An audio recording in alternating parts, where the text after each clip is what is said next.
kaya'y ingatan, nagiging matatag sa hirap ng daan.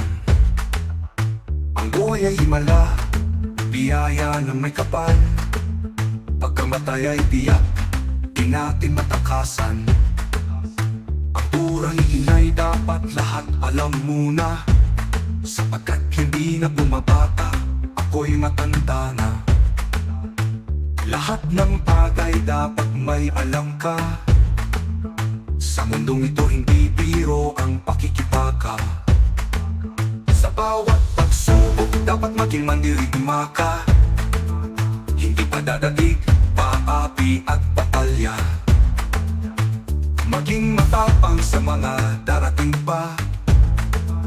Sa hamon ng buhay, taas pa rin ang bandila. Ano nga bang dahilan ng pananatili? Kapangyarihan tao o pag-ingat sa sarili? Mas mainam yatang ang puso'y mapagkawang gawa, kaysa sa tanyag na buhay na puno ng dusa. Sa paglilingkod sa iba, tayo'y lumalaya. Sa kabutihang gawa, tunay ang ligaya. Kung ang layo ng puso'y tawang kabutihan, buhay mo'y may saysay, may kahulugan. May silbi ba ang yaman kung puso'y hungkag? Kung ito'y sanhi ng inggit at paglayag.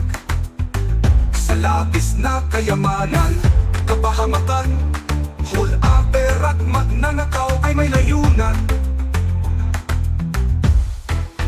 Hindi lahat ng marami ay ikabubuti. Ang sapat ay ligaya pag may pag-iigi. Masama ang sobra sa pagkainan o gawi.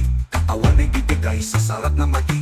Ang Diyos ay nagbigay ng prutas at kulay. Galing sa kalikasay, handog na tunay. Magsipit at payak, mas ligtas sa buhay kaysa pagkain ng lasong instant ang taglay. Kaya't huwag ka nga rin ng sobrang luho sa palansin at wasto. Buhay ay pupo, tingnan mo ang ninuno.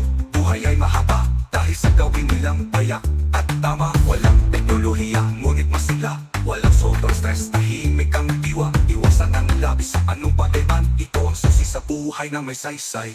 Tumulong sa kapwa, magpatawad palagi. Gawin ng mabuti nang walang pag-imbot. Ang tunay na yaman ay puso't diwa na may malasakit, pagmamahal at ganda.